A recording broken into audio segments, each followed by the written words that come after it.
Hey guys, and welcome back to chapter 37 of Caraval. He no longer wore a top hat, and he'd traded his dark tailcoat for a crisp white frock coat, but his eyes still sparked with the same mad gleam, as if there was something unhinged behind them, and he didn't care about hiding it. "Scar," Teller hissed. "Acting weird again," she mouthed. "No, I know him," Scarlett insisted. "That's Legend." "Scarlett, please stop acting crazy," Teller said. "Daniel's been with me all night, every night of the game. It's not possible for him to be Legend." "It's true." Legend hooked his arm around Teller's shoulder. She looked childlike under his heavy grip as he possessively pulled her short frame closer. "Get your hands off her!" Scarlett launched herself at Legend. "Scar, stop!" Teller grabbed Scarlett's hair, yanking her away before she managed more than a scratch. "Daniel, I'm so sorry," Teller said. "I don't know what's got into her. Scarlett, end this madness!" "He lied to you!" Scarlett's scalp burned as she struggled with Teller. "He's a murderer!" Though Legend didn't look like a killer just then. Dressed in white and without his mad smile, he looked as innocent as a saint. "Maybe we should tie her up before she hurts herself." "No!" Scarlett shouted. A flash of unease crossed Teller's face. "Love, she's wild. She's going to hurt one of us." Legend's brows drew together as if he were truly worried. "Remember the warnings about people who get swept too far away? I'll hold her while you fetch rope. There should be some in a dressing trunk for episodes like this." "Teller, please, don't listen to him," Scarlett pled. "Love," coaxed Legend, his voice dripping deceptive concern. "It's for her own safety." Teller's eyes darted from Legend in all his pristine glory to Scarlett with her knotted hair and tear-stained cheeks. "I'm sorry," Teller said. "I don't want you to get hurt." "No!" Scarlett thrashed again, ripping the sleeve of her dress and spilling beads on the floor as Legend took her from her sister. Hands as strong as iron manacles twisted her wrists behind her back, while Teller disappeared behind her dressing curtain. "See how willing she is to do whatever I suggest," Legend purred into her ear. "Please," Scarlett begged, "leave her alone. I'll do whatever you say if you let her go. You want me to jump off the balcony? I will. Just don't hurt her." In one sharp motion, Legend spun Scarlett around. Pale skin and harsh cheekbones and eyes full of unveiled madness. "You would jump for her? To your death?" He released Scarlett with a shove. "Then do it. Now." "You want me to jump? Right now?" "Not right now." His lips twitched at the corners, the demented imitation of a smile. "I wouldn't have invited you to her funeral if I planned on you dying tonight. Just walk to the edge of the balcony, as close as you can get without falling over." Scarlett couldn't think clearly. She wondered if this was how Teller felt around Legend, befuddled and bewildered. "If I do this, you promise you won't hurt my sister?" "You have my word." Legend crossed a pale finger over his heart. "If you walk to the rim of the balcony, I swear on my amazing life I will not touch your sister again." "And promise me you won't let anyone else?" Legend raked Scarlett over with his eyes, from the ripped sleeve of her dress to her naked feet. "You're not really in a position to make deals." "Then why are you making a deal with me?" "I want to see how far you're willing to go." His tone turned syrupy with curiosity, but the look he gave her was pure challenge. "If you're not willing to do this, you'll never be able to save her." To Scarlett, it sounded as if he said, "If you're not able to do this, you don't love her enough." Purposefully, Scarlett started toward the edge of the balcony. Night air swept around her ankles as she drew closer, and even though Scarlett had never feared heights, she felt dizzy as she dared to look down at the specks of light and dots of people and the solid ground that would show no mercy if she— "Stop!" Legend yelled. Scarlett froze, but Legend continued to shout, filling his voice with artificial terror, making it crack in all the right places. "Donatella! Hurry! Your sister is trying to jump!" "No!" Scarlett hollered. "I'm not—" A warning look from Legend cut her off. "Say another word, and you have no guarantees from me." But a promise from him meant nothing. She'd been a fool to believe anything he'd said. He'd driven her to the edge, to push her farther from Teller, who looked stricken when she reappeared with the rope. Scarlett, please, don't jump. Tella's face was red and splotchy. I wasn't going to jump, Scarlett insisted. I'm so sorry. She convinced me to let her go, Legend said. Then she said if she jumped, she'd wake up from the game. Daniel, it's not your fault, Tella said. Scar, please step away from the ledge. He's lying, Scarlett yelled. He's the one who made me go to the edge. He said if I did, he wouldn't hurt you. Scarlett realized too late this only made her sound more insane. Tella, please, you know me. You know I wouldn't do something like that. Tella sucked on her lower lip, looking torn once more. As if deep down, Tella believed her sister wasn't suicidal. I love you, Scar, but I know this game does strange things to people. Tella handed her coil of rope to Legend. He lowered his head dramatically, as if this pained him too. No! Scarlett wanted to back away, but the edge of the balcony was behind her, the cruel night hungering to swallow her up if she fell. She shot forward instead, trying to outrun Legend, but he moved like a viper. One hand wrapped around her wrists. He used the other to shove her into a chair. Let me go! Scarlett tried to kick, but Tella was there as well, working to bind Scarlett's flailing ankles, while Legend secured her arms and chest to the chair.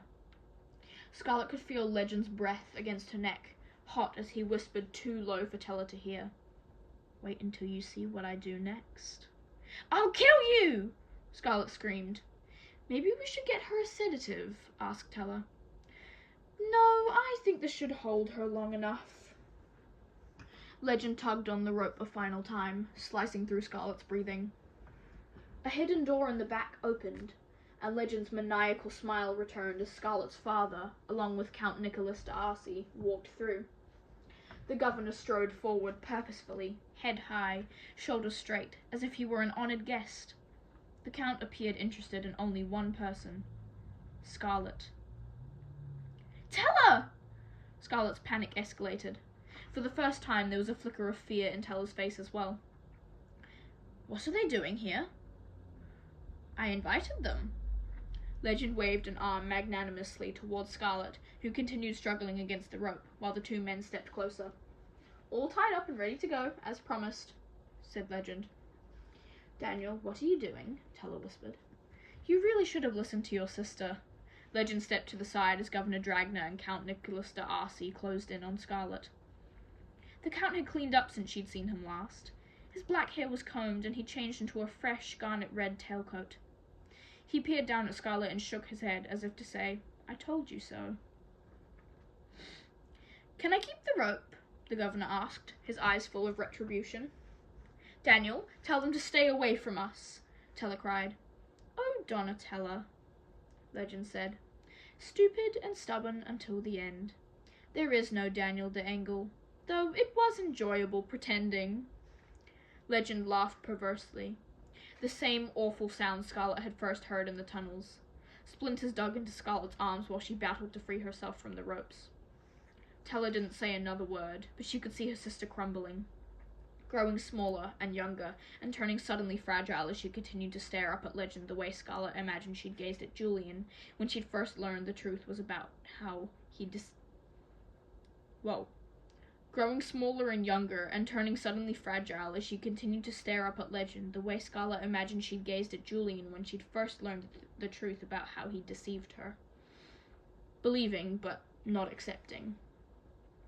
Waiting for an explanation that Scarlett knew would never come. Even Governor Dragner looked stunned by Legend's confessed identity. However, the Count did not look entirely surprised. He merely cocked his head. I don't believe you, Tella said. Would you like me to perform a magic trick to prove I'm really him? That's not what I don't believe. You said you loved me, Tella said. All those things you told me? I lied, Legend answered flatly. And there was something about the flatness, as if Tella didn't even matter enough to hate. But, Tella sputtered, the spell Legend cast upon her finally breaking. As if she were made of porcelain, as Scarlett often thought, Tella would have shattered. But she just kept stepping back, closer and closer to that dangerous edge of the balcony. Tella, stop! Scarlett yelled. You're almost at the rim! I'm not stopping until you step away from her. Tella shot a pointed look at her father and the Count. If either of you take another step toward my sister, I swear I will jump. And father, you know if you don't have me, you'll never be able to control Scarlett. Even if you have her, you won't make this marriage happen. The governor and the Count stopped moving, but Tella continued backing up, silver slippers sliding all the way to the edge of the balcony. Tella, stop! Scarlett fought to free herself from the rope, beads breaking off her dress as she thrashed against the chair. This couldn't be happening.